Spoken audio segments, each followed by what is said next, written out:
দিলেন জান্নাত থেকে, 2 নাম্বার বঞ্চিত করে দিলেন কোন জিনিস থেকে?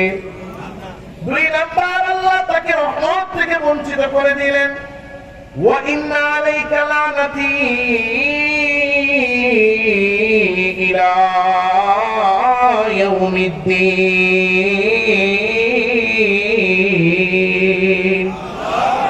আল্লাহ বলেন তোর 3 নাম্বার শাস্তি হলো আমি আল্লাহ তোর উপর চিরকালের জন্য লানত দিয়ে দিলাম। 1 নাম্বার জান্নাত থেকে বের করে দিলেন, 2 নাম্বার আল্লাহ ইবলিসকে আল্লাহর রহমত থেকে বঞ্চিত করে দিলেন, 3 নাম্বার আল্লাহ চিরকালের জন্য ইবলিসের উপর লানত দিয়ে দিলেন। তাহলে ইবলিসরে আল্লাহ শাস্তি দিলেন কয়টা? বলেন তো 3টা শাস্তি দিলেন আল্লাহ। ইবলিস অপরাধ করছে কয়টা? একটা মাত্র অপরাধের কারণে 3টা শাস্তি। এবার বলেন তো শাস্তিগুলা ছোট ছোট না বড় বড়? একটা মাত্র অপরাধ অহংকার, এই এক অহংকারের কারণে আল্লাহ এত বড় বড় 3টা শাস্তি দিলেন। একটা মাত্র অহংকারের কারণে এত বড় বড় 3টা শাস্তি হয়, ওই মারাত্মক গুনাহ। এবার বলেন তো অহংকার, এই এত মারাত্মক গুনাহ অহংকার আমার আপনার মধ্যে আছে না নাই? কয়টা টাকা হলে আমাদের অহংকার শুরু হয়ে যায়। শহরে থাকে টাকাওয়ালা, কোন এক কারণে ছুটি কাটাইতে গ্রামে আসছে, রাস্তা দিয়ে হাঁটে এমন ভাব নিয়ে যেন মানুষে দেখেও দেখে না। কথা কন না কেন? গাড়িটা নিয়ে এলাকার মধ্যে ঢুকছে, এমন ভাবে হরেন বাজায় এলাকার মানুষে বুঝাই যে আমি আইছি লাট সাহেব ঢুকছে গ্রামে। কথা কয় না? আইরে হাই, কয়টা টাকা হলে অহংকার, আবার একটু ক্ষমতা পাইছে তো অহংকার শুরু হয়ে যায়। আইরে হয় ওনার দল ক্ষমতায় চলে আসছে, রানিং দলের নেতা, দলের মধ্যে পদ পাইছে কমিটিতে। আইরে হয় তার দল ক্ষমতায় আসবে, ভাবসাবে মনে হয় তো আস্ত নেতা, এমন একটা ভাব শুরু হয়ে যায়। দেখবেন সাদা কালারের একেবারে সুতি ইস্তারি করা মার দেওয়া জামা পরে, কইরা 2 হাতে 2টা 4টা মোবাইল নিয়া, হাত গুলারে উঁচা কইরা বুকটারে ফুলাইয়া রাস্তা দিয়া এমন ভাবে ভাব নিয়ে হাঁটে বড় নেতা। দেখলে মনে হয় যে মানুষ না, মনে হয় যেন একটা লোহার রোবট হাইটা যাইতাছে। এই যে অহংকার, ক্ষমতার কারণে, টাকার কারণে, আবার অহংকার দেখায় প্রভাব প্রতিপত্তি বংশের কারণে। ছেলেটারে বিয়ে করাইছে, বিয়ে বাড়ি একটু গরিব, একটু সুন্দরী মেয়ে, এই কারণে একটু গরিব ঘরের মেয়ে আনছে। এখন উঠতে বইতে সকালে সন্ধ্যায় খালি ঘোড়া মারে। কথা কম লাগে? জামালপুরে নাই? বিক্রমপুরে তো আছে, আপনার তো জামালপুরে আছে নাকি নাই? সকাল সন্ধ্যা খালি ঘোড়া মারে। তোমার বাপে আইছে, কে আনছে? বিয়া দিছে, পাইছে তো আমার পোলার কান্দে তোমার খালি ঝুলাইয়া দিছে, লগে কি দিছে? কথা কয় না? আবার বিয়ে বাড়ি থেকে শীতের মধ্যে পিঠা, কোরবানির সময় যদি একটু গোস্ত মস্ত, আর সারা বছরে ঈদের সময় যদি উপহার উপহার পোটলা যদি একটু ছোট হয়, তাহলে তো এরই আমরা খাই না। এরই সব জিনিস জীবনও আমরা কারো বাসায় নেই না। কথা কর না? মুখটারে ভ্যাংচায়া, কপালটারে কুচকায়া, গালটারে বাঁকা কইরা, অহংকার দেখাইয়া, এরপরে সামনের মানুষটারে খোঁচা মাইরা, তার ছোট হীন মনে কইরা, তুচ্ছের ভাব নিয়া অহংকার দেখাইয়া কথা বলে, এই বদভ্যাস আমাদের আছে না নাই? আল্লাহ বলেন লা তুসাইর খাদ্দাকা লিন্নাস। মালিক বলতেছেন কোন মানুষের সাথে মুখ বাঁকা করে কথা বলো না। তোমার সামনে যেই মানুষটা তারে হীন বানাইয়া, তুচ্ছ বানাইয়া, টিটকারি মেরে কথা বলো না। ওয়ালা তুসাইর খাদ্দাকা লিন্নাস ওয়ালা তামশি ফিল আরদি মারহা। আর জমিনে যখন হাঁটবা, হাঁটার সময় অহংকার আর দম্ভ করে তুমি হেঁটো না। দুনিয়াতে যতদিন বাঁচবা, যতদিন থাকবা, যতদিন চলবা, অহংকার করে তুমি চলো না। ও বান্দা, কেন তুমি অহংকার করে চলো? কি জন্য তুমি অহংকার করো? কি নিয়ে তুমি অহংকার করো? তোমার কয়টা হাজার টাকা আছে, ওই টাকা নিয়ে তোমার অহংকার। একটু ক্ষমতার চেয়ার পেয়েছো, ওই ক্ষমতার চেয়ার নিয়ে তোমার অহংকার। তুমি একটু সার্টিফিকেট পাইছো, পড়ালেখা করে শিক্ষিত হয়েছো, ওইটা নিয়ে তোমার অহংকার। একটু নাম হয়েছে, কাম হয়েছে, প্রভাব প্রতিপত্তি হয়েছে, এইটা নিয়ে তুমি অহংকার করো না বান্দা, এগুলো নিয়ে তুমি অহংকার করো না। কারণ দুনিয়ার টাকা পয়সা, বাড়ি গাড়ি, ক্ষমতা, যেইগুলা নিয়ে তুমি গর্ব করো, অহংকার করো, এইগুলার একটা আসল মালিক তুমি না। কারণ দুনিয়াতে আসার সময় তো এইগুলা তুমি নিয়ে আসো নাই। দুনিয়াতে যখন আসছো সব সারা খালি হাতে আসছো, না না খালি হাতেও তুমি আসো নাই। দুনিয়াতে যখন আসছো গায়ে জামা কাপড় ছিল না, উলঙ্গ বিবস্ত্র অবস্থায় কান্না করতে করতে দুনিয়ার সবচেয়ে অসহায় অবস্থায় তুমি দুনিয়াতে আসছো। এই দুনিয়াতে খালি হাতে আসার পরে আল্লাহ দয়া করে তোমাকে টাকার মালিক বানাইছে, আল্লাহ দয়া করে তোমার ক্ষমতার মালিক বানাইছে, আল্লাহ দয়া করে তোমার নাম দিয়েছে, সার্টিফিকেট দিয়েছে, প্রভাব প্রতিপত্তি, যশ খ্যাতি, এই সব কিছু আল্লাহ নিয়ামত হিসেবে দুনিয়াতে ব্যবহারের জন্য তোমাকে দিয়েছে। কিন্তু একটারও আসল মালিক তুমি হইতে পারো নাই। কারণ যেদিন আবার দুনিয়া থেকে চলে যাইবা, আসার দিনের মতো খালি হাতে তুমি দুনিয়া থেকে কবরে চলে যাইবা। কারণ আজরাইল মালাকুল মউত আইসা তোমার জানটা যখন কবজ করে নিবে, তুমি যত বড়ই নেতা হও না কেন তোমারে কোনো আদর করবে না, তোমারে কোনো মায়া দয়া করবে না। তুমি যত বড় টাকাওয়ালাই হও না কেন, আজরাইল জান কবজের সময় তোমারে বিশেষ কোনো সম্মান দিবে না। মালাকুল মউত আজরাইল জানটারে কবজ করে নিয়ে যাওয়ার সাথে সাথে তোমার দেহটা নিথর অবস্থায় পড়ে রইবে। তুমি এত গর্ব করো, আমার ছেলে, আমার মেয়ে, আমার স্ত্রী, আমার ভাই, কেউ তোমারে আর তখন ভাই বলে পরিচয় দিবে না, বন্ধু বন্ধু বলে পরিচয় দিবে না, কর্মীরা তোমারে আর নেতা বলে ডাকবে না, কর্মচারী তোমারে বস বলে ডাকবে না, স্ত্রী তোমারে স্বামী বলবে না, সন্তান তোমারে মা বাবা বলে ডাকবে না। সবাই বলবে তাড়াতাড়ি ঘর থেকে লাশটারে বের করে দাও। তোমার লাশটারে ঘর থেকে বের করে মসজিদ থেকে ধুলাবালিওয়ালা খাটিয়াটা তাড়াতাড়ি কইরা গ্রামবাসীরা মসজিদের কোণা থেকে আনবে। আইনা ধোয়ারও সময় পাবে না, কোন রকমে ঝাড়া একটা দিবে, ওইটার মধ্যে মাকড়সার জাল লাগানো থাকবে, ধুলাবালু পরে পরে পুরো আস্তরণ পড়ে যাবে। কোন রকমে একটা ঝাড়ু দিয়া বাড়ি মাইরা তুমি যত বড়ই নেতা হও, ধনী হও, টাকা পয়সাওয়ালা হও না কেন, ওই খাটিয়ার মধ্যেই তোমার শোয়াবে। যেই খাটিয়ার মধ্যে রিক্সাওয়ালা, যেই খাটিয়ার মধ্যে মেথর, যেই খাটিয়ার মধ্যে কর্মচারী, ওই খাটিয়ার মধ্যেই তুমি নেতা, ওই খাটিয়ার মধ্যেই তুমি টাকাওয়ালারে শোয়া দিবে।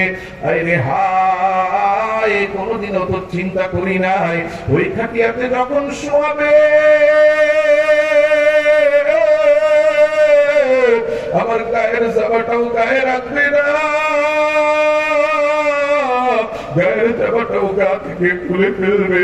জামাটা যখন শরীর থেকে খুলতে যাবে, কেউ দেখবে না হাড্ডি গুলা শক্ত হয়ে গেছে, এই হাড্ডি গুলারে ভাঁজ কইরা জামাটারে বের করা যায় না। এত মহাব্বত আর পছন্দের জামাটা, যেই জামাটা আমি জামালপুর থেকে কিনবো না, ঈদের জামা আমি ঢাকা যায় কিনবো, ব্র্যান্ডের শোরুম থেকে পছন্দ করে যেই জামাটা কিনে আনছো, ওই জামাটা তোমার শরীর থেকে বের করতে পারবে না।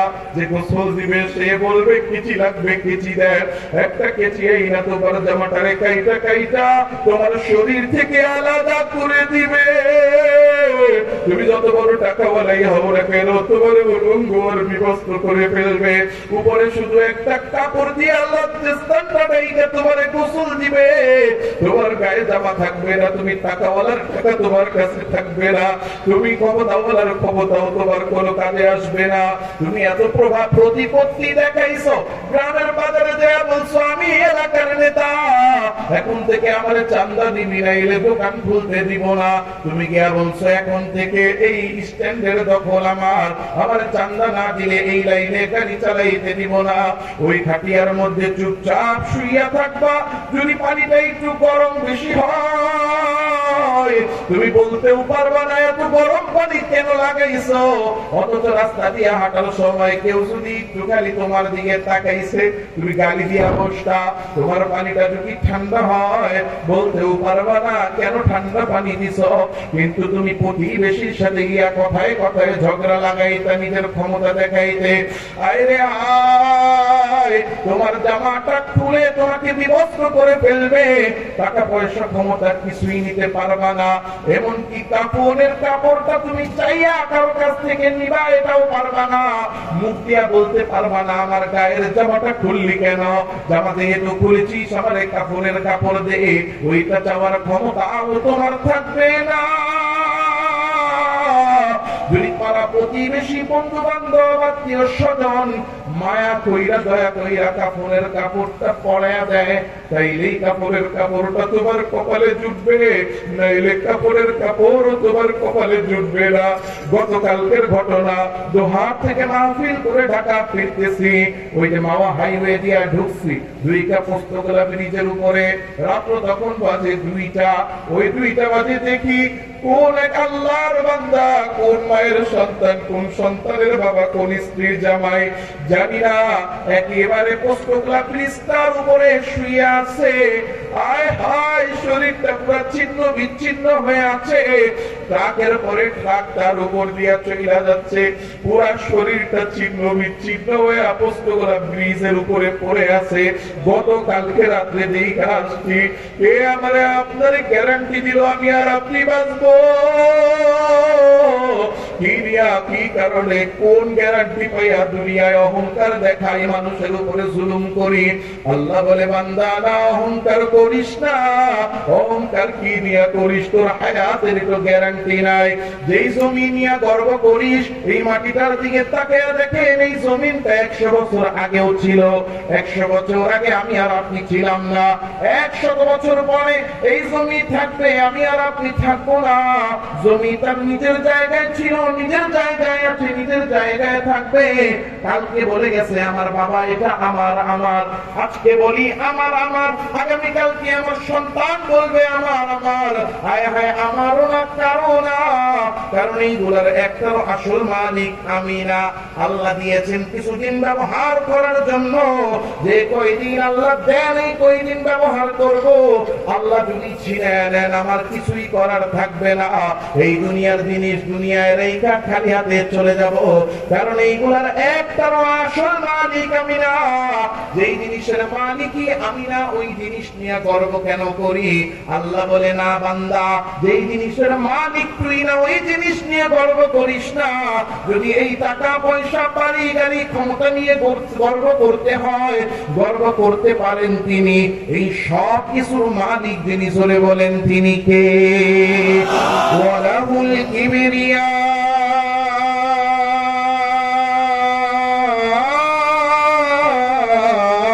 ফিস সামাওয়াতি ওয়াল আরদ। আল্লাহ বলেন আসমান আর জমিনে আছে যা, গর্ব যদি নিয়ে করতে হয় তা করতে পারেন তিনি। সব কিছুর মালিক যিনি, আর এই সব কিছুর মালিক অন্য কেউ না। জোরে বলেন কে? মালিক বলেন আল্লাহ। ওই আল্লাহ আমারে আপনারে ব্যবহারের জন্য দিয়েছে, ব্যবহারের জন্য নিয়ামত পাইলে শুকরিয়া আদায় করতে হয়। আল্লাহ বলেন লা ইন শাকারতুম, যদি শুকরিয়া আদায় করো, লা আযীদান্নাকুম, আমি আল্লাহ নিয়ামতকে আরো বাড়ায়া দিব। ও বান্দা, নিয়ামত পেয়ে অহংকার করো না। ওয়ালা ইন কাফারতুম, যদি অহংকার করো, জেনে নাও ইন্না আযাবি লাশাদীদ। এই সম্পদ পেয়ে নিয়ামত পেয়ে যদি অহংকার করো, জেনে নাও আল্লাহ আমি যেমন নিয়ামত দিতে পারি, নিয়ামত পেয়ে অহংকার করলে নিয়ামত ছিনাইয়া শাস্তিও দেওয়ার ক্ষমতা আল্লাহর আছে না নাই? আল্লাহ বলেন ক্ষমতা থাকলে শাস্তি দেওয়ার ক্ষমতা আছে না নাই? দেখো ফেরাউনের দিকে, ফেরাউন রে ক্ষমতার নিয়ামত দিচ্ছেন কে? জোরে কর আল্লাহ। ফেরাউন রে ক্ষমতার নিয়ামত দিয়েছেন, ক্ষমতা দিয়ে আল্লাহ বাদশা বানাইছেন। কপাল পোড়া ফেরাউন ক্ষমতা পায়া অহংকারী হয়ে গেছে। কেমন অহংকারী? শুধু ফ্যাসিস্ট না, ক্ষমতা পায়া অহংকার কইরা অহংকার করতে করতে করতে অবস্থাটা এমন হয়েছে নিজেই নিজের খোদা দাবি করা শুরু করছে। সবাই বলতেছে আনা রব্বুকুমুল আ'লা, আমি তোমাদের খোদা। খোদা কি ফেরাউন না আল্লাহ? জোরে বলেন খোদা কে? আল্লাহ। আল্লাহ হযরত মূসা আলাইহিস সালাতু ওয়াস সালামকে পাঠিয়ে দিলেন, যাও মূসা। আল্লাহ কি করব? গিয়া ফেরাউনকে বুঝাও ফেরাউন খোদা না, খোদা কে? কেউ ঘুমাই গেছেন? জোরে বলেন খোদা কে? আল্লাহ। হযরত মূসা আলাইহিস সালাম গেছে ফেরাউনের দরবারে। এ ফেরাউন, তুমি যে নিজের খোদা দাবি করো, খোদা তো তুমি না, খোদা কে? আল্লাহ। আল্লাহ খোদা, তুমি তোমার নিজের কেন খোদা দাবি করো? আল্লাহকে খোদা মানো, তুমি যে মিথ্যা দাবি করো, মিথ্যা দাবি ছেড়ে দাও। ফেরাউনের তো মাথা গরম, হে মিয়া, এত বছর ধরে খোদাগিরি করতেছি, কেউ কোনো কিছু কইলো না, তুমি করতে আইছো, আমি খোদা না? পাগল হয়েছো নি? মাথা নষ্ট হয়েছে, যাও বেরো। মুসা আলাইহিস সালামকে অপমান করে বের করে দিয়েছে। আল্লাহ, আমি তো ফেরাউনকে গিয়ে বললাম যে আপনি রব, আর ফেরাউন তো রব না। ও বলে যে আমার কথার কোনো ভিত্তি নাই, আমার কথা খাও কথা, তো প্রমাণ তো একটা দেখাইতে হবে। আল্লাহ বলতেছেন ঠিক আছে, একটা মুআজিজা দিচ্ছি, মুআজিজা নিয়ে দাও। দেন আল্লাহ, কি মুআজিজা দিবেন? দিব তোমার হাত তোমার বগলের নিচে ঢুকাও। اسلك يدك في جيبك تخرج بيضاء من غير سوء। আল্লাহ বললেন মূসা, তোমার হাত তোমার বগলের নিচে ঢুকাও। আমি আর আপনি যদি আমাদের বগলের নিচে হাত ঢুকাইয়া হাত বের করি, কি হবে? দুর্গন্ধ বেরোবে, কথা কয় না? আমি আর আপনি যদি বগলের নিচে হাত ঢুকাইয়া হাত বের করি, তো যত বেশিক্ষণ রাখবো তত বেশি গন্ধ বের হবে। হযরত মূসা আলাইহিস সালাম বগলের নিচে হাত ঢুকাইয়া হাত বের করছেন। হাত বের করার পরে আল্লাহ ওই হাতের মধ্যে এমন কুদরত দিয়েছেন, এই যে বাতি থেকে আলো বের হয়ে চতুর্দিক যেমন আলোকিত হয়ে যাচ্ছে, হযরত মূসার হাত থেকে ওই বাতির মতো আলো বের হয়ে চতুর্দিক আলোকিত হয়ে গেল। হযরত মূসা আলাইহিস সালাম ফিরআউনের দরবারে চলে গেছে। ফিরআউন হযরত মূসাকে দেখেই বলা শুরু করছে, আজকে আবার আইছে মুসিবত পাড়াইতে, এত কথা ভালো লাগে না। হযরত মূসা বলে, আজকে কিছু বলবো না, একটা জিনিস দেখাবো। বলে কি দেখাইবা? বলবে, বলেন যে তুমি মিথ্যাবাদী, আল্লাহ সত্য, এটার প্রমাণ দেখাবো। দেখা আসলে নিচে হাত ঢুকাইছেন, হাত বের করছেন। হাত বের করার পরে এই হাত থেকে আলো বের হয়েছে। কেমন আলো? এই আলোতে পুরো ফিরআউনের রাজপ্রাসাদ আলোকিত হয়ে গেছে, সব তাজ্জব হয়ে গেছে, এ কি ঘটতেছে? এমন আলো সূর্যের মতো পুরা ঘর, পুরা রাজপ্রাসাদ, পুরা সভা কক্ষ আলোকিত হয়ে গেছে। ফিরআউন কতক্ষণ তবদা খেয়ে বয়ে রয়েছে। এরপরে কয়, মূসা জাদুটা তো ভালোই দেখাইছে। নাউজুবিল্লাহ বলবেন না? আল্লাহ তাআলা রব্বুল আলামিনের কাছে গিয়ে বলে, আল্লাহ দাওয়াত দিলাম, কয় আমি নাকি পাগল। মুআজিজা দেখাইলাম, কয় আমি নাকি জাদুকর। কি করব? আল্লাহ বলেন, খালি হাতে গেছে তো, সোজা আঙ্গুলে ঘি উঠে না, ঘি উঠাইতে হইলে কি করা লাগে? আঙ্গুলটা তো খালি হাতে গেছো, খালি হাতে গেলে আর কেমনে মানবে? ওর জন্য দরকার কোন উপহার। উপহারের নাম কি? আল্লাহ বলেন, তোমার হাতে যে কিছু দিব, দেওয়ার মতো অবস্থাও তো নাই। তার মানে কি? মা তিলকা বিয়ামিনিকা ইয়া মূসা, তোমার হাতে কিছু যে দিব, কেমনে দিব? তোমার হাতে যেন কি আছে, ওইটা তোমার হাতে কি? অলাহিয়া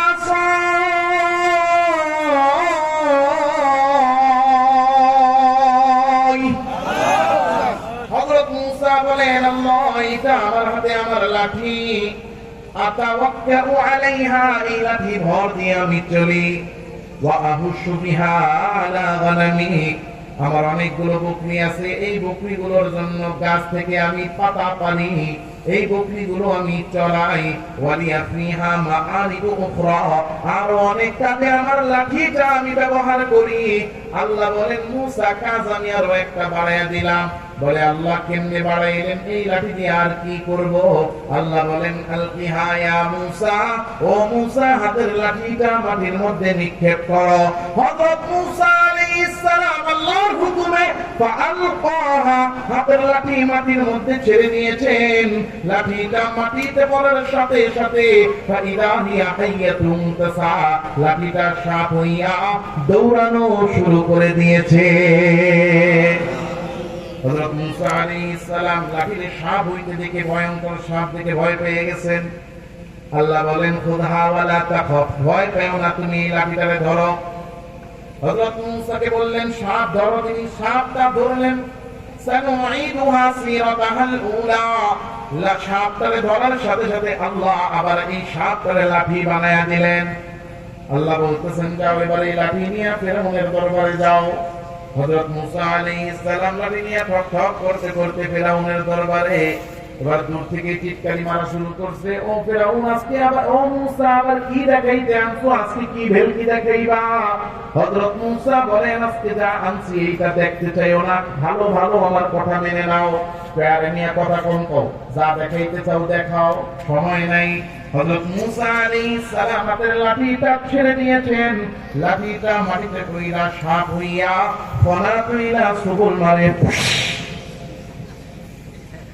ফেরাউনের চেহারার সামনে যায়, খালি ফুস করতে ফনা কইরা। ফেরাউন এমন ভয় পাইছে এই সাপ দেখা, সাথে সাথে পেট খারাপ হইয়া পাতলা পায়খানা। মুফাসসিরিনে কেরাম লিখছেন যে এই এক পাতলা পায়খানা একটানা 40 দিন। আল্লাহু আকবার। ইমোটিল খায়া পেটটারে ঠিকঠাক কইরা এবার আসছে। আশা মুসা, তুমি যেমন জাদু দিয়ে সাপ বানাইতে পারো, আমার কাছেও জাদুকর আছে, তারাও একই কাজ করে। তাহলে কি করা? আগে তুমি আমার জাদুকরদের সাথে লড়াই করে দেখাও যে তুমি কত জাদু পারো, এটাকে দেখতে হবে। তাহলে কি হবে? যদি তুমি আমার জাদুকরদের হারাইতে পারো, তাহলে বুঝবো তুমি সত্য কথা বলতেছো।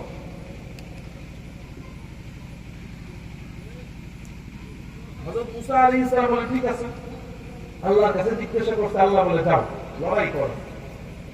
হযরত মুসা আলাইহিস সালাম নেমে গেছেন যুদ্ধ করার জন্য ফিরআউনের বাহিনীর সাথে। দিন তারিখ ঠিক, মাঠ ঠিক। ওই যে মাঠে দেয় না, মাঠের মধ্যে আমরা এক গ্রুপ আর পিসি আরেক গ্রুপ, কথা হয় না। আমরা এখানে ওয়াজ করি, ওয়াজ শুনি, আর ওরা মনে মনে করেন যে ইচ্ছা মতো দৌড়াইতেছে, আবার ওই যে চোরকি লইছে ওটা মারতেছে, আবার বেলুন লয়ে খেলতেছে। মানে মাঠের মধ্যে দুই গ্রুপ হয়ে গেছে, কথা কয় না। মাঠের মধ্যে নেমে গেছে। এখন চিপা চাপা, এখান থেকে ওখান থেকে, বাথরুমের চিপা থেকে, গর্তের ভিতর থেকে, যে যেখান থেকে পারে জাদুকর আর জাদুকর, খালি জাদুকর বাইরেছে। আস্তে আস্তে মাঠের এক পাশে ফেরাউনের জাদুকর জমা হওয়া শুরু করছে। জমা হইতে হইতে এক পাশে ফেরাউনের 40,000 জাদুকর। ফেরাউনের জাদুকর 40,000, অন্যদিকে হযরত মুসা আলাইহিস সালাম একা দাঁড়ায় আছে। যখন কিনা জাদুকররা দেখলো মুসা একা, মুসার দলে কেউ নাই, ছোট ছোট পাতি, হাতি পাতি, জাদুকররা চিন্তা করতেছে আইছিলাম বাদশার সামনে জাদু দেখানো, কিন্তু মুসা তো একা। মুসা যদি আগে তার জাদু দেখায়, মুসা জাদুটা মারবে, আমি উস্তাদ একজন জাদু মারবে, মুসা হেরা যাবে। তাহলে আইলাম খাও, মারে নামলাম, ব্যাটও পেলাম না, বলও পেলাম না। এই খেলার মজা আছে। জাদুকররা সব মনে মনে আফসোস করতেছে। মুসার সাথে যদি আরো 10-15 বিজন থাকতো, তাহলে নাহলে বুঝতাম যে আমগো উস্তাদরা 2-4 জন করতে করতে আমগো ভাগাইবো, কিন্তু আমরা ভাগই পাম না। সব জিজ্ঞাসা করে মুসা আলাইহিস ইয়া মুসা ইম্মা আন তুলকিয়া ওয়া ইম্মা আন নাকুনা নাহনুল মুলকিন।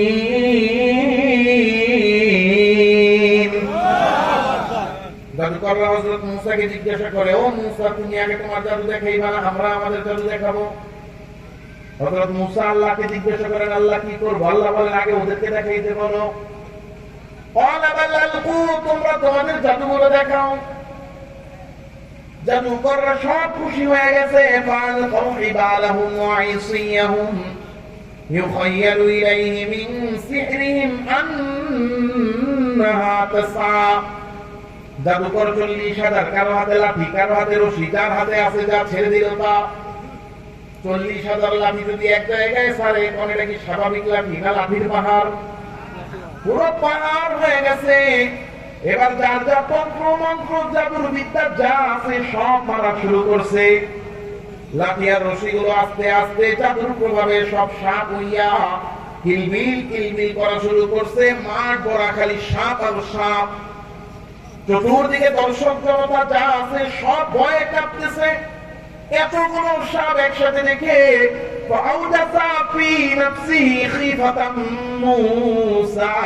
হযরত মূসা আলাইহিস সালাম একটু টেনশনে পড়ে গেছে, এত সাপ কি হবে। হযরত মূসা আলাইহিস সালাম কে চিন্তিত দেখে আল্লাহ ডাক দিয়ে বলেন, লা তাখাফ ইন্নাকা আনতাল আলা।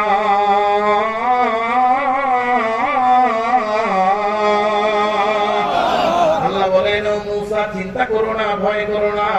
তুমি ভাবতেছো তুমি একা, ওরা 40,000 আর তুমি একা, কিন্তু না না, তুমি একা না। তুমি দোকা, কারণ তোমাকে দেখা যায় একা, কিন্তু তুমি দোকা, কারণ তোমার সাথে আছেন কে?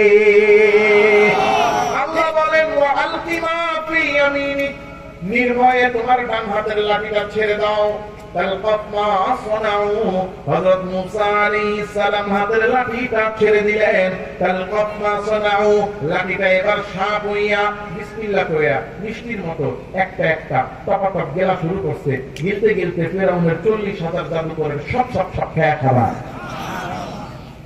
জাদুকররা যখন দেখলো একটাই সব খেয়া লাইছে, জাদুকররা এবার বলে, হায় হায়, জীবনে কত জাদুর কথা শুনলাম, জানলাম, দেখলাম, বুঝলাম, কত জাদু করলাম, কিন্তু এমন জাদু তো দেখি নাই।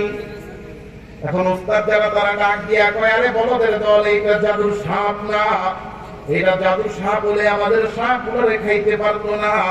জাদুর সাপ কখনো এমন হয় না। এই যে সাপ, এই সাপ জাদুর সাপ না। এই সাপ তো পাঠাইছেন তিনি, আসমান আর জমিন বানাইছেন যিনি। চলে বলেন কে? ফাউলকিয়াস সাহারাতু সাজিদিন,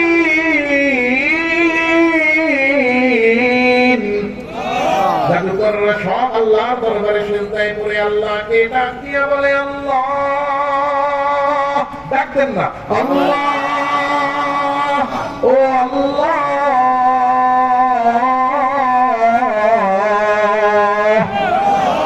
ও আল্লাহ, এতদিন আপনারে চিনি নাই, বুঝি নাই, ফেরাউন ধোঁকা দিছে, ওরে খোদা মনে করছি, কিন্তু আজকে পরিচয় পাইলাম, ফেরাউনরে ছাড়লাম, আজ থেকে ঈমান আনলাম। আমরা ঈমান আনলাম তার উপরে যিনি আসমানেরও রব, জমিনেরও রব, রব্বি মূসা ওয়া হারুন, আল্লাহ মূসা আর হারুনেরও রব, ওই আল্লাহ রব্বুল আলামিন, সারা জগতের রব, ওই আল্লাহ ফেরাউনেরও রব, আমাদেরও রব। আমান্না বিরব্বিল আলামিন, আমরা ওই আল্লাহর উপর ঈমান আনলাম। আল্লাহু আকবার। যখন জাদুকররা ঈমান আনতেছে, ফেরাউন তাকে দেখে আমার খোদাগিরিও গেছে, বাদশাহীও গেছে। কথা কয় না? এখন ফেরাউন ডাক দেখে, জাদুকরের দল, আমানতুম বিহি ক্বাবলা আন আযানা লাকুম, তবে খাওয়াই আমি, পড়াই আমি, জাদু শিখাইলাম আমি, মাসে মাসে বেতন দেই আমি, মূসার লগে যুদ্ধ করতে পাঠাইলাম আমি, তোরা জিততে